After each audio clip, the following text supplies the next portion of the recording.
Hourglass. These are the songs of our lives.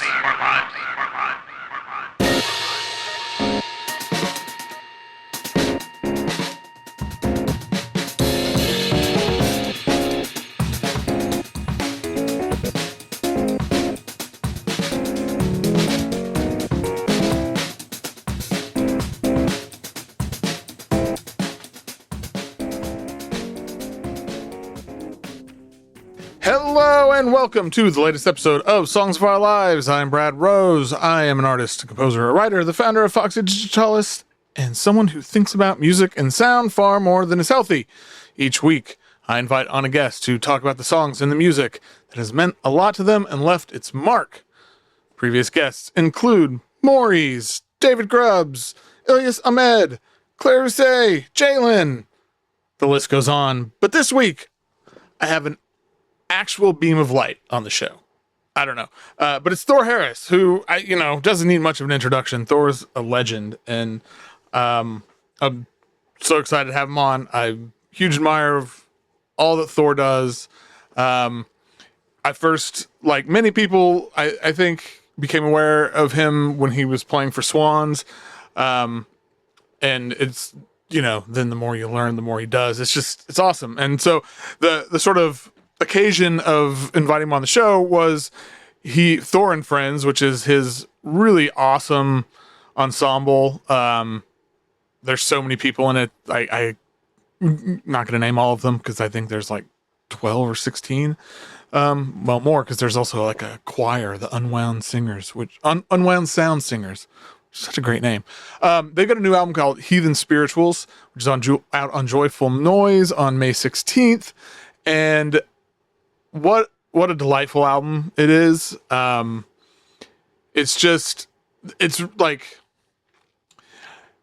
joyful, cathartic music. It's like a restrained ecstasy or something. I don't know. There's just something about it that really moved me and grabbed me. And it's built around, I mean, marimba was a big inspiration on this record, and all the movement and like intonations and just melodic, like constantly shifting melodic structures. And it's the kind of music that I love, and it's just done here really well. And I don't know, Thor's great. This was like such a fun episode to do. So check out Heathen Spirituals and, anything else Thor's doing. Yeah, and Thor's in the best band in the world. He's in Water Damage too. So we didn't even talk about that. Come on.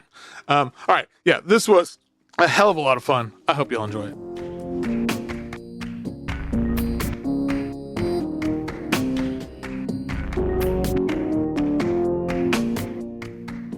My guest today is an artist, a musician, a painter, composer, percussionist, an instrument builder, and an expert in the art of punching Nazis. It is Thor Harris. Welcome to the show. Hi. Thanks for having me.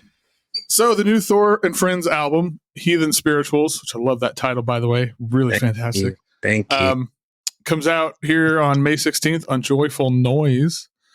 And I guess to start, one of the things I was really intrigued by was how you all recorded it in this empty auditorium. Yeah. And I'm curious, like, what's it like to play like a love song to a room full of empty red seats? It was pretty neat. You get really... we were up on a big wooden stage in this big empty auditorium, and you get really focused on there were 11 musicians and these gigantic instruments. We had two 4.5 octave marimbas and a vibraphone and a 9-foot Steinway. So you get pretty focused just on that little area, but it is pretty neat to look out into the big chasm of empty seats. And that's how they used to record orchestras, right? All the time. And my idea behind doing it that way, as opposed to trying to cram us all into a studio, was first that they used to record orchestras that way, and they sound so alive, and they sound, I don't know, there's some ambiance that's captured that I haven't heard well, we certainly haven't had that in any of our studio records. Right. We've used all the studio wizardry that there is, and but this one sounds very different. It just sounds like the band, and the band, the group, is huge now. There's anywhere from like maybe 9 or 10 of us to 17 of us. Oh, wow. But there is a core of about 11 members that started playing together after the pandemic, and we got so good at playing together. It just, we got such a good organic magic to the way we played together. It felt a shame to put it in a studio and put headphones on everyone, and right.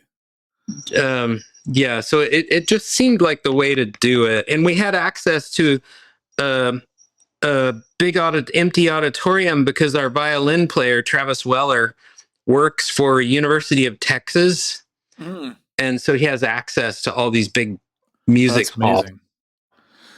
Yeah, it sounds kind of liberating to like record in that environment as compared to like a studio. Maybe that's awesome. Yeah, studios can feel kind of stifling in a way. Yeah, and having everybody there in one room, we all kind of had to get it kind of right, But it's I'm not a real stickler about mistakes. I think that some mistakes on records are fine. Right. For sure. Can you talk a little bit about the marimba? There was in the liner notes, or whatever, talked about this marimba that you had gotten as a gift and how it was kind of, I don't know if life changing is overselling it, but no, I think it was. I went to John Congleton's studio. He was at the time in Dallas, and I was recording, I think, some drum parts for his record. And I knew that I was kind of nearing my end with Swans. I needed to do something different. And John gave me this marimba. I still have it. I have 4 now. Oh, wow. But I brought it home and put it together. I did a bunch of work on it. It needed some work, but then I just started playing it and kind of have never looked back.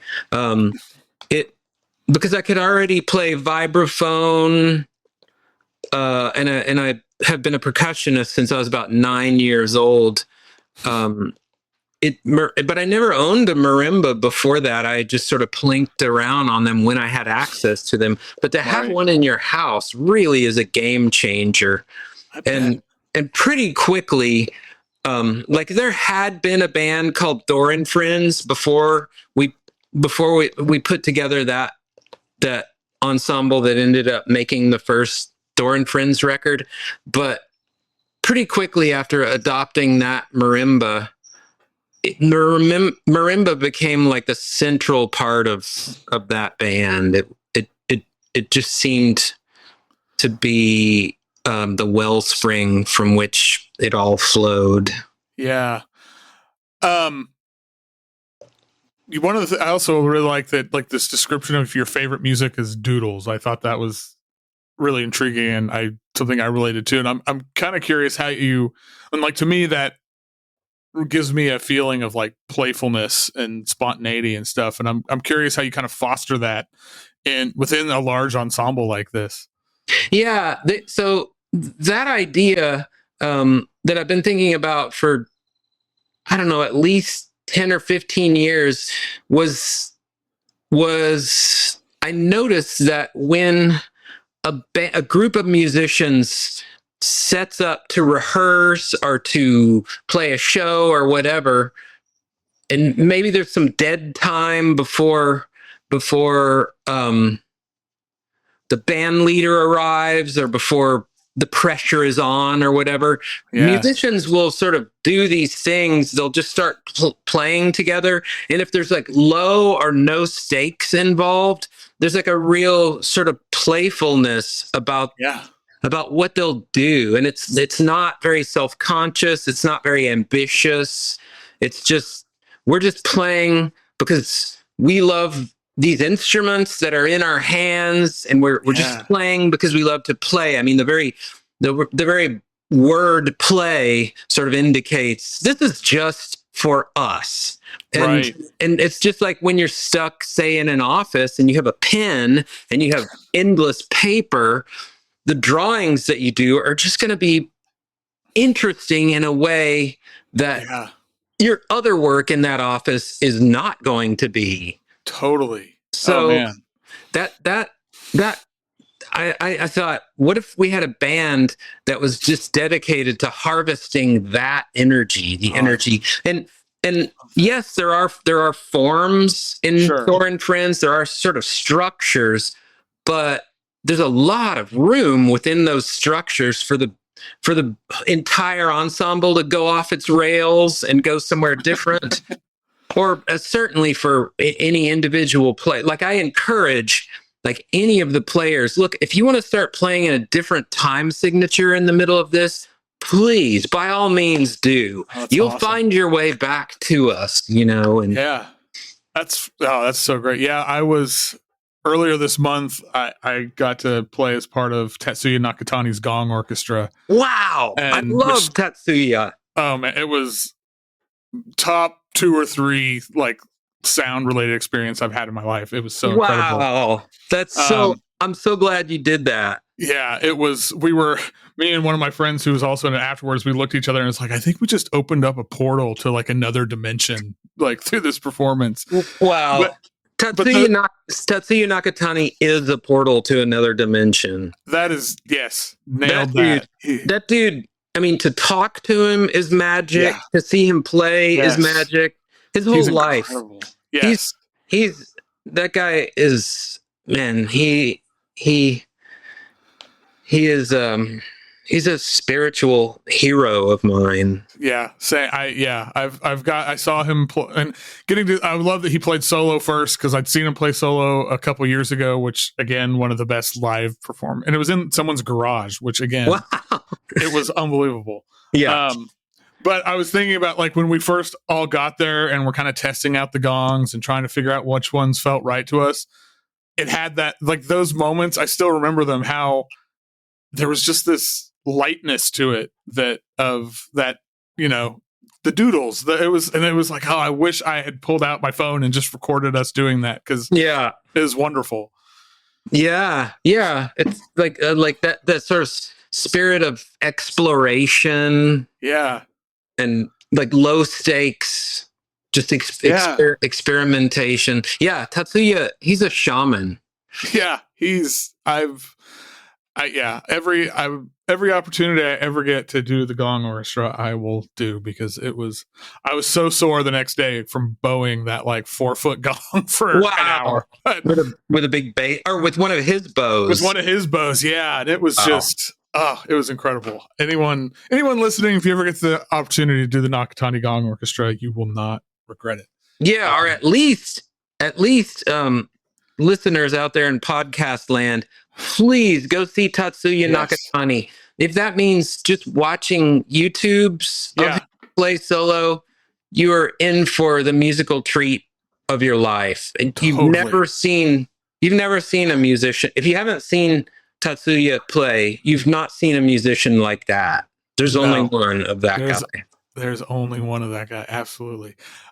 Before we get into the songs, I did want to just ask real quick if there was a story behind the name Heathen Spirituals. Like I said, I love that title. And sometime during my life in Swans, I noticed like our shows would sometimes be 2.5 or 3 hours long, and I could go into them feeling pretty insanely depressed, or any number of kinds of awful.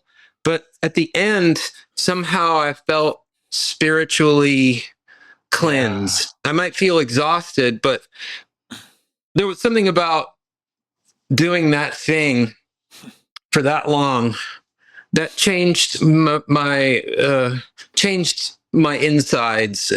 And so I don't believe in gods or anything like that, although I have a lot of friends who do. And I did when I was a teenager.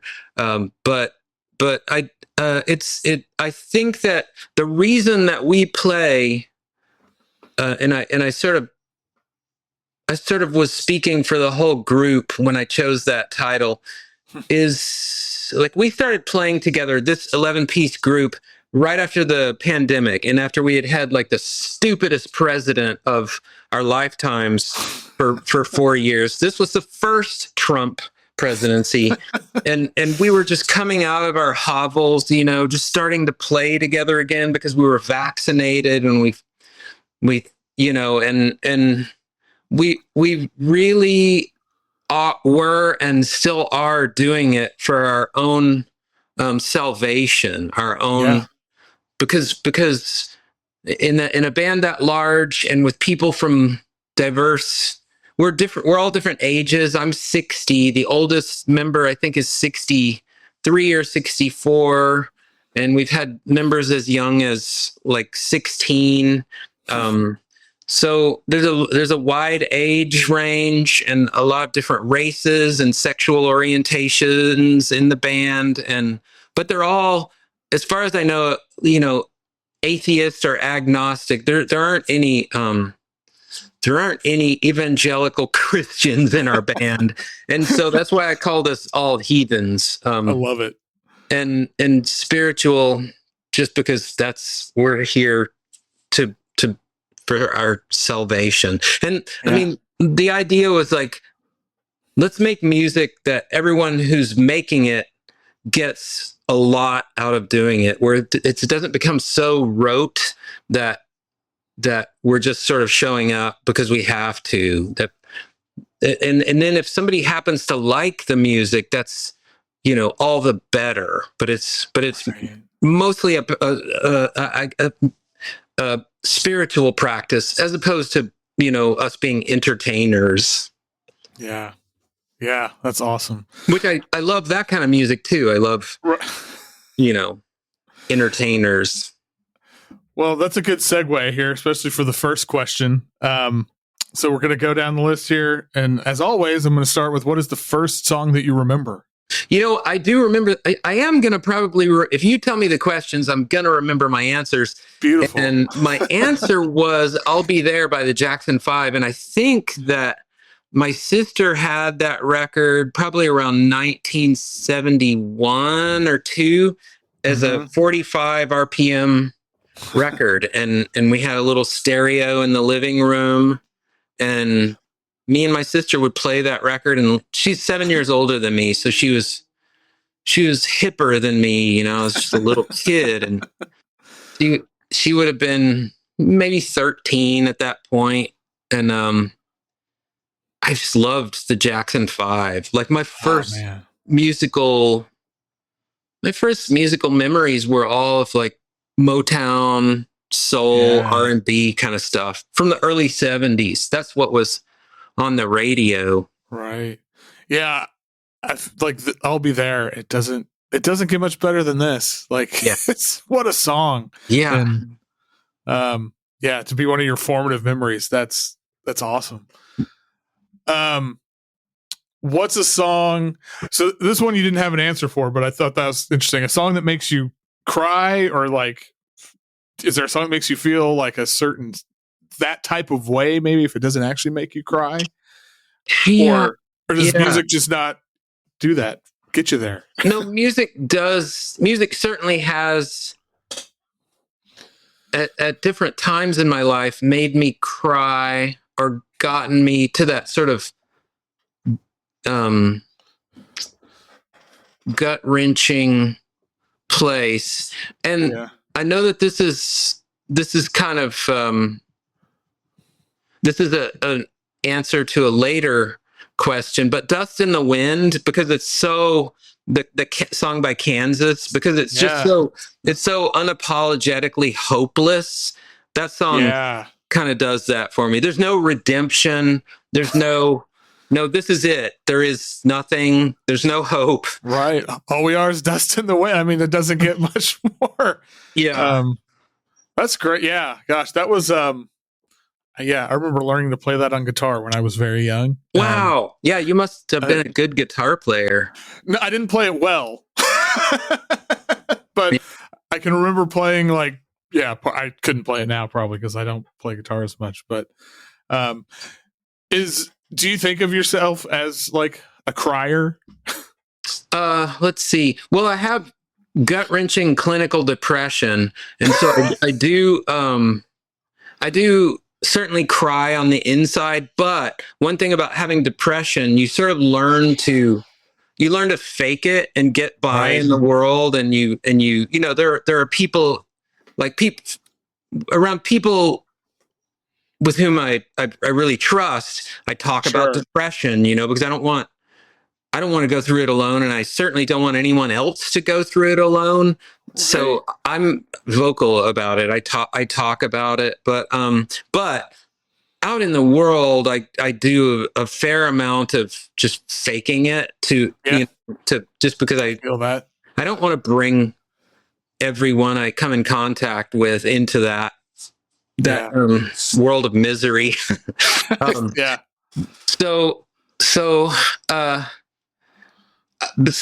But yes, I do cry.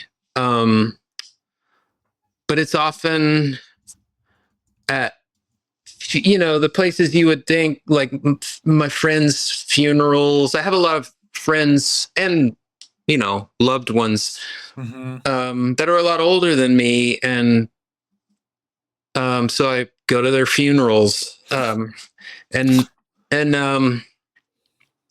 I do cry at, you know, losing loved ones. You would think I would be really good at it. My dad died when I was 10, so I started early.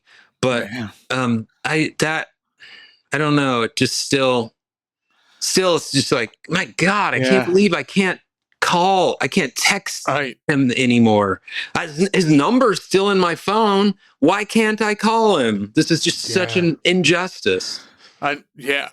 We were talking before we got on there. I was talking about my grandma. So like the house that I live in is my grandmother's house. Like we bought it from her when she moved in with my parents. And I have moments every once in a while where I'll be in a certain room or something and it'll spark a memory of her. And yes, it's that feeling of it's heavy. I mean, I don't know that you know, I don't think I ever want to get used to it, you know?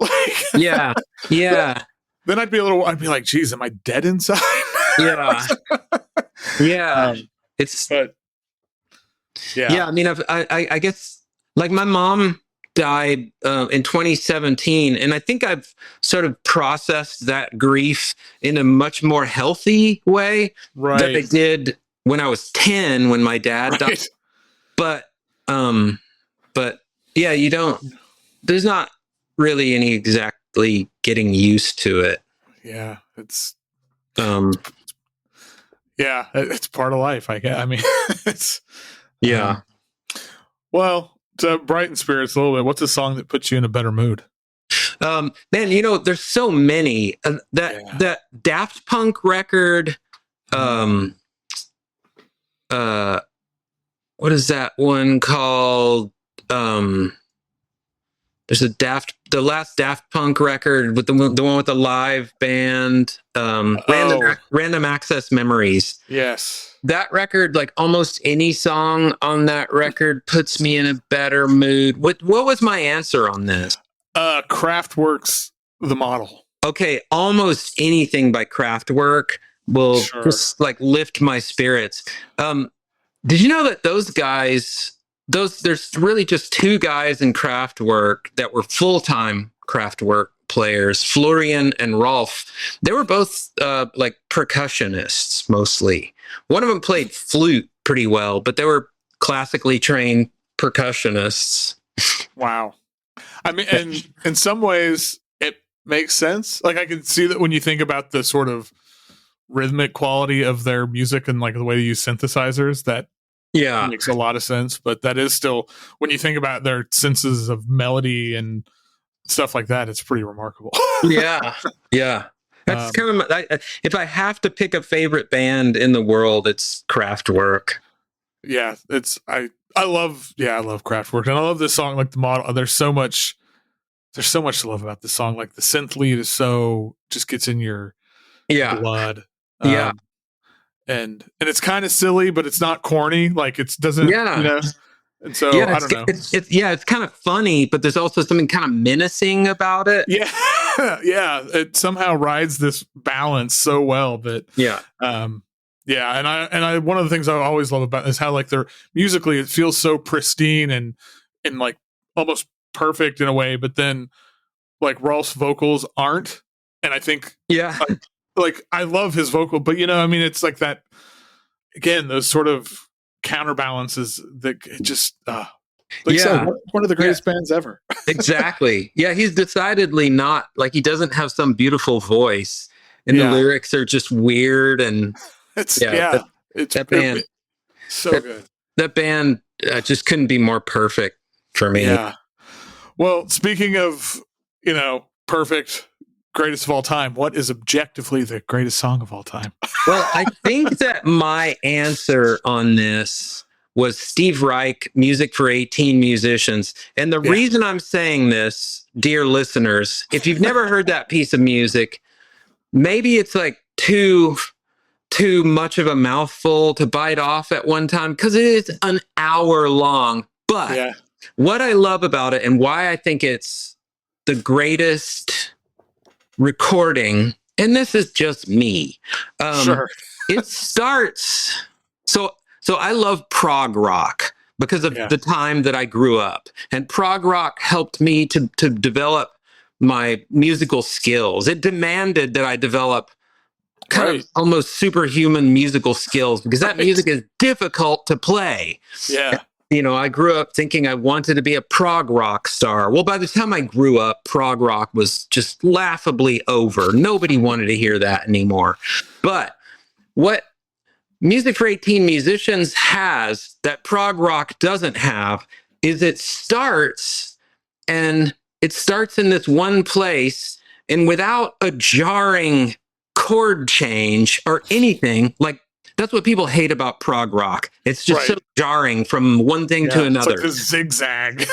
Music for 18 Musicians sounds fairly simple and very repetitious. It is changing all the time, but oftentimes you don't even notice that it's changing. So your nervous system gets tuned to this one repetitious thing. Your nervous system comes to depend on that.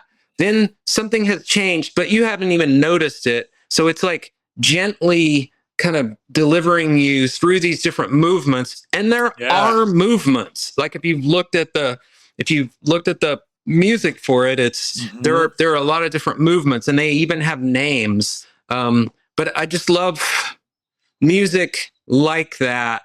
That's why, and I don't think that I mentioned this anywhere else in my answers. There's a band called the Necks, Necks from Australia.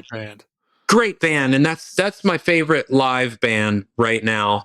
The Necks do that so masterfully well. If you just drop the needle at one place and then you drop it somewhere else, wow, everything's really different. But if you just listen continuously, you can't really tell that much changing. Nothing's going to change too drastically, but very slyly, very much not like prog rock, they're taking you to some new place, and you don't even know. You got in the car in Tulsa, and now you're in Shanghai. How did we get here? I don't. I love that. No, I think that's one of the things. I mean, its length, probably, like you said, that maybe intimidates people, but it's for such an intricate and complicated piece of music, it seems so accessible because of it's I don't know, it's the saying about like the frog and boiling water. It's like it just slowly turns up the heat, and you don't realize at the end, like you're just on fire and somewhere you've never been, and it's exactly. Incredible. I mean, I may be just living in some fantasy world where everyone is a super music nerd. But I really do think you could almost play that piece of music like for anyone and have them at least find it pretty interesting. I think so too. And exciting. Yeah. No, I haven't. So I have an 11-year-old daughter, and she's interested in music. She's learning to play the cello this year, and I've played her some stuff, and I don't have to play this for her and see what she does. Yeah, that's so exciting. Yeah. I keep saying to people, I'm like, I got to figure out the right time to like show her Arthur Russell. Yes. Yeah, like, he was a good cello player. Yeah, it's like here's what your teachers won't show you can do with the cello. Right. But well, okay, the next question is and this is another one you didn't have an answer for, which again I think is interesting.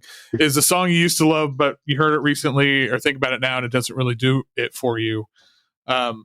You know what?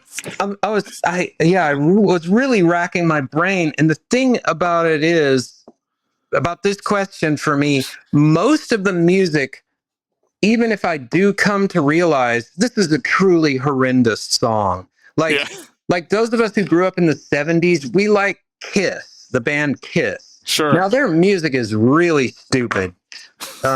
Just subjective. It is stupid music, but we like it because it meant and that like most music that meant something to me at some point, it doesn't really change. Yeah. So I couldn't think. You know what I did? So as I mentioned before, I really prog rock was really important to me. So I was exploring the world of Genesis. Recently, I was sort of re-exploring a lot of those records that I listened to a billion times in my probably early teens. And I listened to a live record that was made shortly after Peter Gabriel quit. And it's called Seconds Out. I did not think it was very good. And there's a lot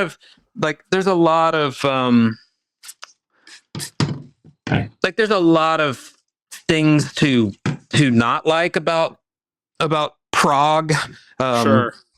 But yeah, that record didn't do much for me. I mean, it's unusual that I'll take one of those trips down memory lane and then just decide to cut it short. But that record, I do think that Phil Collins did become a pretty amazing singer. But my favorite of those Genesis records were the ones with Peter Gabriel on them. Yeah. Before he quit. Well, on the subject of prog, what is the song that people can't stand it, people hate it, whoever these people are, but you love it? Yeah, my answer to that was Yes's Siberian Khatru. And the reason I answered that is because it's just so obnoxiously prog. I mean, it's just like a real sort of virtuoso wank fest. and if I heard it today, I would just think, why must you show me that you did your classical training and you practiced endlessly? You were not selected for the basketball team, clearly. So you had plenty of time to stay home and practice while the other kids were out. Right. So it's time for the Guitar Olympics instead. Yeah. But because I found that music when I developed pretty quickly as a young drummer. So I started taking drum lessons at 9. By the time I was 12, I had a drum set and I was playing these rock beats, and I was pretty quickly beginning to think, wow, these all kind of have the same beat. If I can do this, this one beat, this is pretty much the whole catalog. But then along comes prog rock, and suddenly things get way more interesting. Yeah. and That makes challenging. sense. Yeah. And challenging. So it was like, I got into Rush also, probably for many of the same reasons, because Sure. it had like the power of rock music and of sort of proto metal, which Led Zeppelin had, and Led Zeppelin played a lot with odd meters, but there was a lot more going on too, and they were like they were very thoughtful guys. I understand if somebody listens and there's this kind of joke that the band Rush preserved a lot of boys' virginity in the 70s, because if they were sitting around with their friends listening to Rush, they definitely were not getting laid. Yeah. Yeah, that's yeah.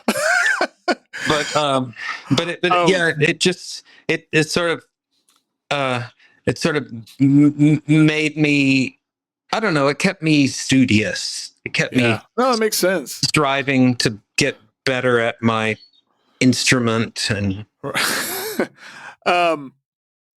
well, sitting around listening to Rush as a teenager isn't going to get you laid, but romantic songs might. So what's the most romantic song? let's see. I think I put Mated by Utopia. Yeah. Yeah, I love Utopia. I love Todd Rundgren. I think that guy can really deliver a love song. Yeah, this one I love this pick, because there's something about this song that feels almost like, I don't know, like animalistic or like primordial or something. Yeah. And I really like that about it, like, because it's also sweet. Yeah. I think maybe I don't remember who wrote this song, because in that band, everyone in the band writes songs. I think Todd writes probably most of them, but it seems like they all contributed in that band Utopia. Yeah. And I just love that band, all the different iterations of it.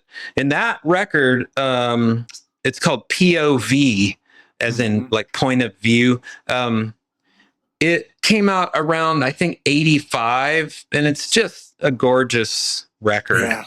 Yeah. It's a record that's really held up.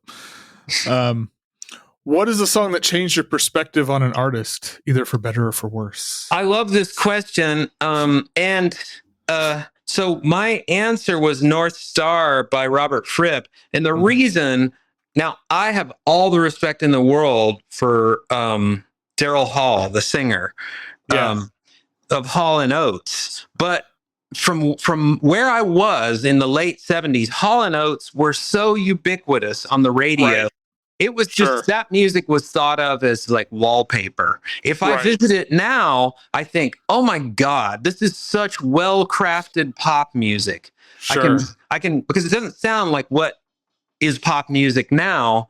And a lot of those were produced by Todd Rundgren. But a lot of those Hall and Oates records. But here's this weirdo, Robert Fripp, who heard Daryl Hall, singer of Hall and Oates, and recognized this guy has an amazing voice and an amazing control of that voice. And he puts him on this weird sort of art rock record, singing this gorgeous, sweet song, North Star. It's just so gorgeous. Yeah, and Daryl Hall just crushes it. Oh my God, yes. I think I read that this is like it was the first take. He just like one take, which I don't know if it's true. I'm going to choose to believe it's true. I'll choose that path with you. I'm going to start saying that. Yeah. It wwouldn't surprise me. Like, he's that good. He's so good. That guy's such a good singer. Yeah, no, and it's funny too, because I knew this song, and it wasn't until years after I didn't even realize that it was Daryl Hall until like years after I'd heard the song. And then I was like, oh, and it was, I kind of had like I had an appreciation for Hall & Oates, but was maybe just didn't really care. I don't know. but it gave me it changed my perspective on him too. Like, I totally can relate to that. Yeah. But yeah, I love that. It's such a great, weird song. What are your favorite lyrics? I think my answer to this one was Swan's Failure. Yeah. And similar to Dust in the Wind, this song just offers a tale of complete despair and defeat without offering you a shred of hope. There's no, this is going to get better. It's just complete, complete embrace of the hopelessness of it all. Yeah. And at the time that I was listening to that song over and over and over and over, I wasn't in the Swans yet. I hadn't even started playing with Angels of Light yet. I'd started playing with Angels of Light. That's Michael Girard's band that he had after he broke up Swans in 97 or whenever that was. Yeah. He formed a band, Angels of Light, and I played on the first Angels of Light record because I wrote him a letter and said, "Hey, I would be happy to play in your band if you ever need a that's amazing drummer, percussionist."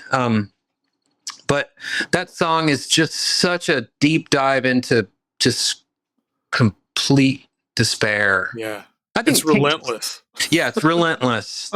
I think Pink Floyd has some songs like that too, but that song and Dust in the Wind really do it just so well. Yeah, I'm right there with you. All right, what's the song that you can or have listened to the most? I think that it must be something from Kraftwerk. Yeah, you just have anything Kraftwerk. Yeah, Kraftwerk. So my history with Kraftwerk was back when there were 8-track tapes.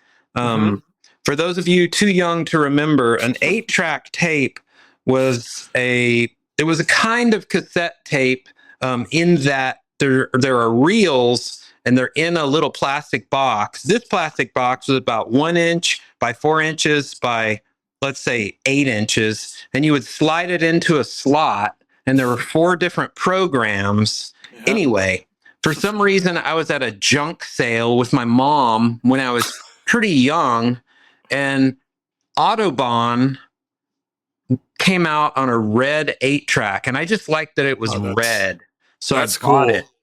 And I just thought, wow, this music is from somewhere else. This music is not from coastal suburban Texas. I didn't know where Germany was, but that music sounded weird. It was made by robots, and it was about something called the Autobahn, and it was just odd, and that really stuck with me. I mean, and now I listen to any Kraftwerk I can get my hands on. There's just not, there's not like tons of bootlegs of them or anything that are available. There's a couple of live records. Those are great. I just love that band. Yeah. And like like your earlier question, what is music that will put me in a good mood, that will change my mood for the better? Kraftwerk just does that. There's something about that sort of machine kind of rhythm that really resonates with my brain. Yeah, I get it. I feel similarly. I don't know. There's something about it's kind of like grounding or calming or something about that repetition. Yeah. What is the song? What is the last song you completely fell in love with? Chappell Roan's. Is it called "You Got It, Babe"? Or "Good Luck, Babe"? Good Luck, Babe. Yeah. Such a banger. Yeah, it's such a banger, and just her vocal performance on it is so good. She's just, she's just really exciting. Yeah. There's a lot, like she just reveals a lot of herself in her music, that's not always what pop music is about. Pop music is often just about a feeling or excitement or sex or something, but she's just, there's something really soulful about her about her music. And she too, like you and I, I think she's from Missouri or something. Yeah, somewhere or Tennessee or somewhere in there. Conservative, but she's just clawing to get out of that place. Yeah. And I think Pink Pony Club is a great song too. Yeah. Yeah. I agree. Like on Good Luck, it's just such a small thing, but I just love how it ends with like the tape players running out of battery. I love that so much. I can't remember the name of that producer, but yeah, I heard an interview with him, and he seems like a neat guy. Yeah, that's so cool. All right, 2 questions left. What is the song that means the most to you? And it's not necessarily because of the song itself, but you associate it with something or someone or an experience. And so it's the one. Oh gosh, I don't remember what I answered on this one. What was Paul McCartney, Silly Love Songs? Oh, okay, right. So this one, it's not. So this song means a lot to me because I fell in love with this girl when I was probably in 6th or 7th grade. Mm-hmm. And Silly Love Songs was on the radio all the time then. And that she didn't know this, but that was our song. And she was just my friend. We would hang out in the neighborhood. And she was a couple of years older than me. And her name was Tracy Liska. Well, Tracy Liska then in college, my 2nd year of college, she became my roommate. And it was just strictly platonic. By that time, I had sort of rethought my relationship to Tracy Liska, and we stayed friends, through high school and all. And it just became a friendship. But at that time, I was madly in love with her. So still, when I hear that song, it like I can still feel that insane passion that I had for Tracy Liska. She's died now. She I don't know exactly what she died of. She kind of drank herself to death. But she was just a soulful, awesome person. Yeah, I remember those. My 6th or 7th grade crushes. Oh man, so powerful. And now when I hear that song, which I really love a lot of Paul McCartney's stuff after the Beatles, even more than some Beatles stuff. Beatles was the problem with Beatles for me. It was so ubiquitous on the radio, like Hall and Oates. It was like, oh, it's the Beatles again. Right. Okay, right. If this is like the template for all of pop music, then where's the margins? Let's can we hear something that's not exactly not trying to be the Beatles? Right. So when somebody's like puts together a band that's very inspired by the Beatles, I think, oh God, again? It's like, do we need more of this? Yeah, come on. It's been so done, and the Beatles did it really well. So how far are you going to go with this? Chances are you're not going to do it any better. So well, last question. What is your favorite song? It's a repeat answer. But I think it's Music for 18 Musicians by Steve Reich. Again, of course, it's going to be something that's enormously long, and that's where the band Thor and Friends is going. I want to make the music that and I think every artist should work this way. I want to make the music that I want to hear, like that I want to discover. I want to make the record that someone hands me and goes, here, man, you gotta hear this. And what I'm into lately, and you can't do this in a 5-minute song, is the piece of music that starts you in one place, and over some long period of time, you don't notice it, but it delivers you to this other place. Like a long meditation. Meditation kind of takes a while, and there's a reason. There aren't really shortcuts. I love that. Yeah. Well, I feel like you guys are on your way. Like this new record is. Oh, thank you. That's wonderful. Thank you. I think we're getting there. I think we're going to get more. We're going to sound more and more like we're supposed to sound. And I think in the near future, I think our live shows are getting better. The pieces are getting longer. And when I think I was just sort of insecure after I'd been playing in the Swans for 500 years. Here I was like playing this quiet, dainty, gentle music, and I was like, I need to do something to keep it interesting, and I'm feeling less of that kind of pressure now, and I'm just sort of relaxing into what I think where my strengths really lie. So we're getting there, but thank you so much for listening to it. Absolutely. Well, so record's out on May 16th. You guys have shows coming up or anything that you want to mention? We do. We have a record release show in Austin on May 23rd at Museum of Human Achievement. Hey, that's my birthday, so that's a great day for a show. Yeah. Happy almost your birthday. Thank you. How old will you be on May 23rd? 46. All right. You're looking great. Well, thank you. Yeah, I'm feeling good. Life is, the world may be crumbling, but in other ways, life's pretty good. So yeah, it's a weird dichotomy. Yeah. But all right, so May 23rd, and everybody should check out the record. Thanks for doing this. This was a lot of fun, Thor. It was so fun. Thank you for the opportunity.